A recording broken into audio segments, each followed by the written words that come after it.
And So tell me about Limbaya survival. they did a thing on Bias. It's on this I looked at it last night or the night on before. ESPN. On one side, you know. Can I check it? I mean, you can check it, but I'm saying they did a tribute.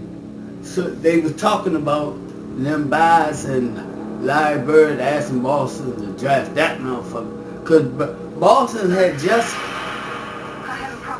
won, I think, the championship, but Larry Bird and them were getting a little older, and Larry, I think Larry had told them we need Len Bias to keep this and shit to me, going. that's like the biggest mystery. Like, for Len Bias to be ranked that high, how did the Boston even get in position? Because they had traded earlier, got rid of a bum that was on the championship team and got somebody's number one pick. You know, a lot of these teams give up the number one pick for. So the number one pick was less valuable than the bum. Now I ain't calling whoever they got. Boston. I remember Boston had did some trade deal. Remember when Dallas had traded for no, it wasn't somebody. Who the fuck? Somebody gave up. Oh, was it? They gave up Herschel Walker and got up. They got all them picks from Minnesota. Yeah. And that's how Dallas kind of rebuilt their team. That type of shit. Sometimes you can get a deal.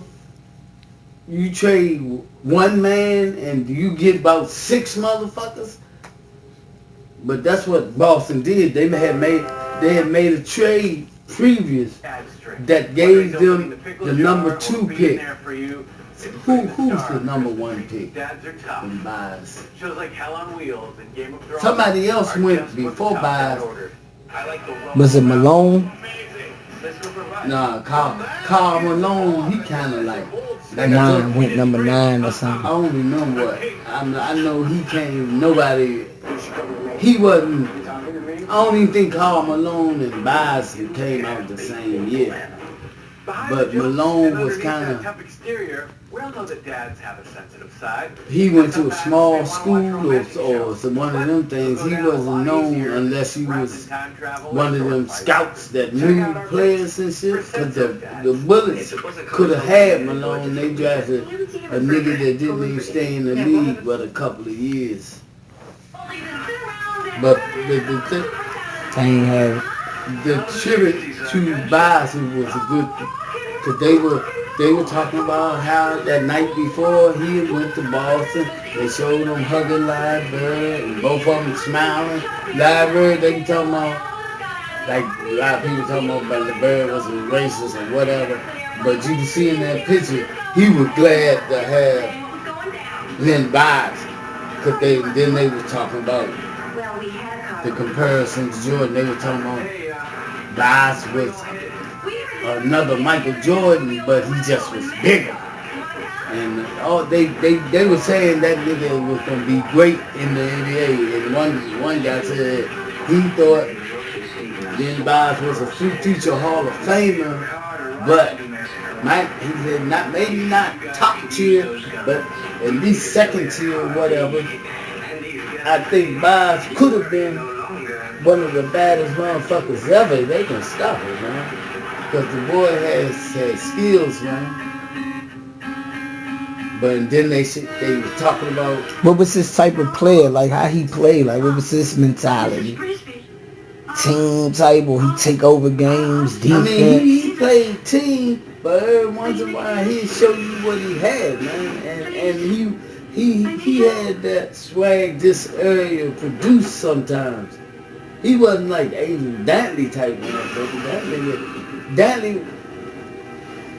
Dantley went to the Master with one of them private schools that he was pampered. They treated Dantley. He a nigga that I think a nigga like Bias go through the wars to make it out this motherfucker. I think Bias would have ate Danny up, man. Danny just, his thing was that he scored. He was hard. Danny was a... And to be honest, see them niggas that went to work in the 80s, but it was transitioning for the new era to begin. I'm talking about the after the Bird and Magic, where, you know, the Michael Jordan was at this peak, and then you had the younger people a little up under Mike, like the Mailmans and the Barkleys. Then Bias would have been in the mix with that shit. It's hard that, hey, you had to see Bias. He had some moments, though. It would have been good if you would have... I should have recorded that shit. What channel it was on, though? ESPN? One of them joints, man. One of them probably ESPN or ESPN2 and shit. Because I be catching the 30s, I be looking at... That's what I'm trying to find. It's the third, one of them 30s. Sometimes if you don't see it when it come on, who tell when is it gonna come on again? I don't know. I looked up and caught it, and I ain't catch the whole thing, but I caught part of it.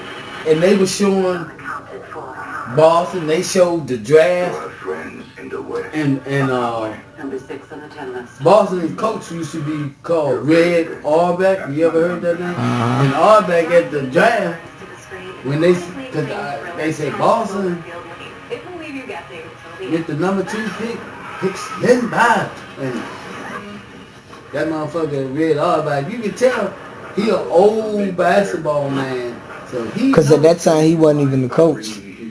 Whatever he was. Because one KC, the black guy, the coach at that time. KC Jones was the coach. KC played for Red Auerbach, but Auerbach, they showed him up there, and when they announced they had got Bias, that nigga, he was happy they got that motherfucker. Because that year, he was the man. Hey, he had size, you know, and he had athletic ability. He wasn't no muscle bound over. He just was. He was slim but muscular. That nigga could shoot jumpers. That nigga could dunk. He was dunking on motherfuckers. He was doing shit that you didn't see too much. Did he handle the rock a lot? I mean, I ain't never seen nobody take the ball from him. What can I say? He was one of them niggas that probably, if you see him out on the playground, probably be doing some shit to niggas, man. You know, so we didn't get to see the best of Lynn Bias. You know, I only saw the college Lynn Bias. Oh, that's just the worst feeling. But the best was yet to come. Like I'm telling you, niggas that know basketball. I figured Larry Bird know basketball, and Larry Bird told KC Jones and the whole, y'all need to get that boy Lynn Bias, and we can get him. And you could tell them niggas been talking, cause like, why would Larry Bird be hugging Lynn Bias unless Bias was special? You see what I'm getting at? Larry Bird felt like Lynn Bias was going to give him 5 more years in the league, because they're going to have to worry about him still. Bird say, Lamb Big can beat on this motherfucker and stay the fuck off me. That's some funny shit. But Lamb Big... So it's like, for real, through the 80s, I'm talking about the whole, because in 1989, Detroit winning their first championship, they beat the Lakers. So I take that as, if Magic went to the finals his rookie year, 79-80, and he ended the decade going to the finals, it's like, the Lakers did some fantastic shit too. Of course. And I think the downfall of the Lakers and Magic shit, I look at that age shit, because I think if Magic really had the age, because Magic, the longest living motherfucker I know that they say got HIV most motherfuckers got HIV died or deteriorated. It's the high But water. Magic got all that money. Who knows what kind of medical shit he get? But I think after Magic was diagnosed, his game didn't look the same no more. Mm-hmm. He could play for a half. You know what I mean? He could run Showtime like, you know, they were coming. They was the Lakers for part of the game, but not the full game, because the Lakers came at you the whole game. The whole game. Subtleties to actually sell the character as the living creature. And Magic being 6'9", out there handling, out there at the point with the ball. Yeah, Draymond Green would be out there point for it, but he ain't no Magic Johnson. Fuck that.